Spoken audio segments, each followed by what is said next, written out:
Estamos de volta aqui com o nosso Melhor para a Melhor Idade e nesta segunda parte do nosso programa, Jairo Jovenardi tem uma entrevista especial para você, ouvinte da Trianon. Fala, Jairinho.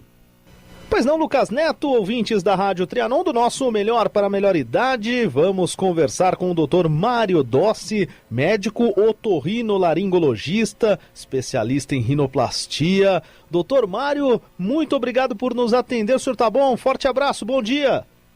Bom dia, é um prazer estar falando com vocês da Rádio Trianon, do programa Lucas Neto, e eu estou aqui para a gente poder bater um papo. Doutor, o prazer é todo nosso. Inverno chegando, doutor, como se proteger das doenças respiratórias, doutor? Principalmente nosso programa, o nosso público é da terceira idade, voltado aos jovens há mais tempo, como bem destaca sempre o Lucas Neto. Muito problema respiratório nesse período do ano, doutor? Sim, esse período do ano, ele é um período que a gente tem uma incidência maior das infecções de vias aéreas superiores, né? Muito por conta da baixa umidade do ar e por conta dessa irritação que essa baixa umidade e baixas temperaturas fazem na mucosa do nariz e das vias aéreas, né? Então, o ideal é que a gente consiga seguir aqueles conselhos, né, dos avós nossos e tal, de não se expor à friagem, se hidratar bem, se agasalhar bem, né, e evitar as aglomerações, que é uma coisa que a gente deve fazer por todas as infecções de via aérea, ainda mais nessa época de pandemia que a gente se encontra, né? É verdade. E até pelo distanciamento, e mesmo com distanciamento, né, doutor? Alguns lugares, por exemplo, quem mora em apartamento, quem mora em casa às vezes é mais ventilado, mas quem mora em apartamento sempre tem alguns horários do dia que bate aquele frio. É preciso ter cuidado e se agasalhar também, né? Sim, sim. Esses conselhos são... a gente às vezes deixa eles em segundo plano, mas eles são muito importantes, né? Então, assim, evitar dormir com o cabelo molhado, né? Evitar ficar desagasalhado, deixar o lugar bem arejado, que entre sol no ambiente, tudo isso ajuda e muito a gente conseguir prevenir um pouco dessas infecções. Um termo que a gente ouve muito, mas ouviu muito mais agora nesse período de pandemia, imunidade, né? E as mudanças bruscas de temperatura, elas impactam na imunidade e no sistema respiratório, né, doutor? Sim, impactam sim. Então, assim, a chave para a gente ter uma saúde melhor, né, uma boa saúde, são as mesmas para quase tudo, né? Então, ter uma boa alimentação, ter uma dieta balanceada, ter um bom estilo de vida, dormir bem, né? Então, fazer um acompanhamento preventivo para a gente evitar as doenças no começo, né? Assim, tratar no começo ou prevenir. Então, para tudo, esse é a grande dica, né? Isso ajuda em todos os casos, na verdade. É verdade. A gente fala muito da questão de questões respiratórias, né? Doutor, os remédios para descongestionar o nariz, como que eles podem ser usados? Há contraindicações, por exemplo? Tem gente, até às vezes eu pego no pé do meu pai, que acaba utilizando muitas vezes ao longo do dia. Quais os efeitos que podem ter ao longo do tempo? Essa pergunta é ótima, né? É assim, a gente, quando vai utilizar um remédio para determinada pessoa, pensando em determinado caso, a gente faz isso bem individualmente, né? Por quê? Porque a gente tem diversas classes de medicação que ajudam a descongestionar o nariz. Essa pergunta que você está me fazendo é uma coisa que a gente vê muito, muito corriqueiramente, que é a pessoa que usa muito um tipo de descongestionante no nariz, né? Eu não vou falar a marca aqui, porque talvez não seja interessante, mas é uma classe de droga que chama vasoconstritor tópico, né?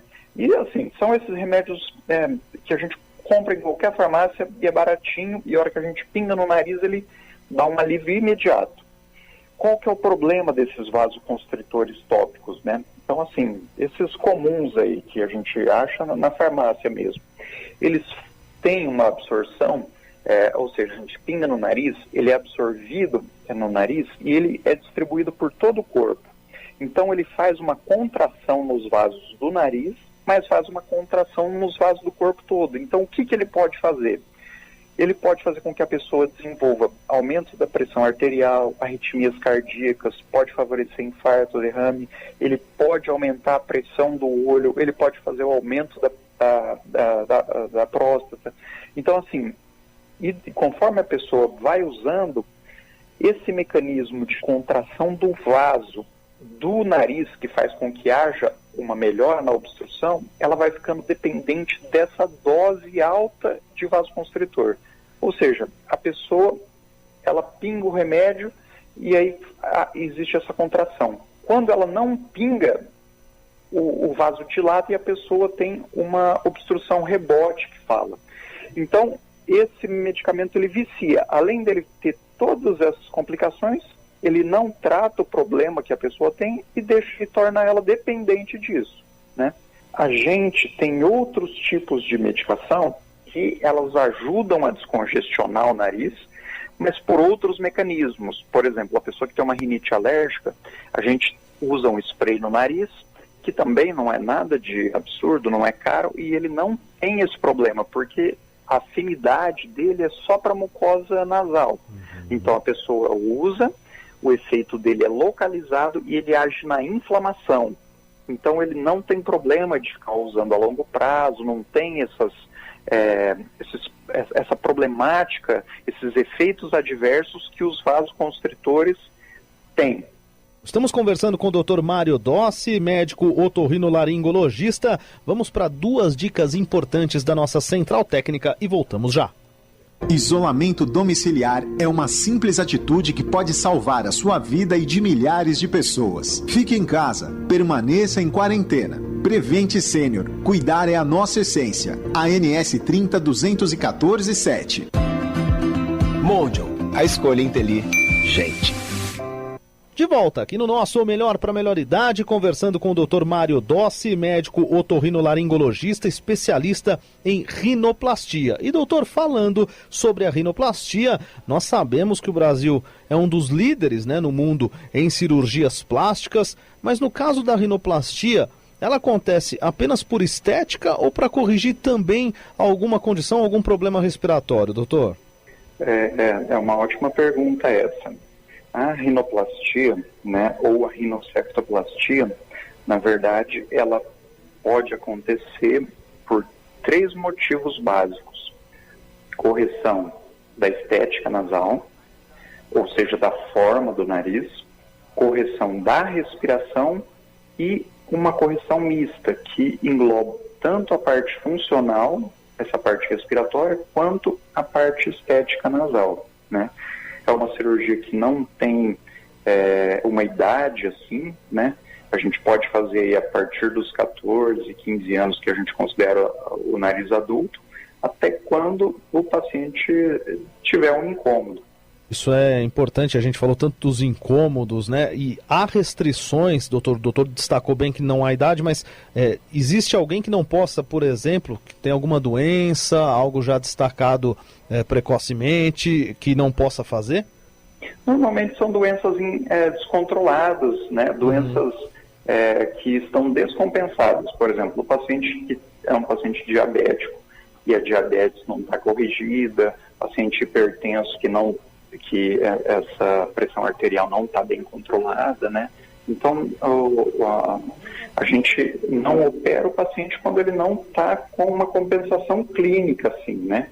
Tirando isso, não tem alguma restrição maior, não, tá? Quem já teve Covid, doutor, algum estudo já nesse sentido, por exemplo, que acabe tendo um problema maior na respiração, porque a gente sabe que acaba afetando o pulmão e tudo mais, e aí tenha dificuldades para depois fazer uma cirurgia como essa? Então, o que a gente tem observado com relação a esses pacientes pós-Covid, assim, alguns ficam com uma alteração no olfato que está perdurando bastante tempo, e alguns estão fazendo uma fibrose pulmonar, né, que é como se fosse uma cicatriz no pulmão. Isso pode evoluir em diversos graus, né? Então, assim, o que pode impactar, na verdade, a gente contraindicar uma cirurgia nesse sentido é se o paciente está tendo uma oxigenação boa ou não no nível, essa troca no nível do alvéolo pulmonar, né?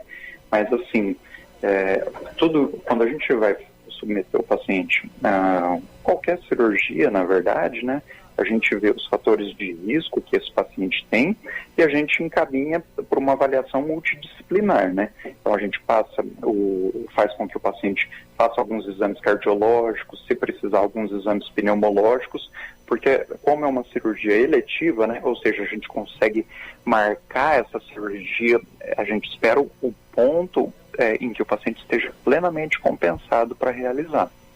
E é comum, por exemplo, o paciente que necessita fazer uma correção, né, corrigir alguma disfunção nasal, também acabe fazendo alguma correção estética, se achar necessário, doutor? É comum, porque assim, eu até faço algumas enquetes no Instagram, né, justamente para ver se a pessoa tem algum grau de insatisfação ou se ela gostaria de mudar alguma coisa na estética do nariz, né?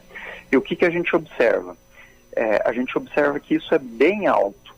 E eu vou até falar uma coisa aqui que é interessante, é que o melhor momento para a pessoa, ou se ela tiver interesse de fazer uma modificação na parte estética do nariz, né, a rinoplastia, é que ela faça no mesmo ato cirúrgico de fazer a correção funcional.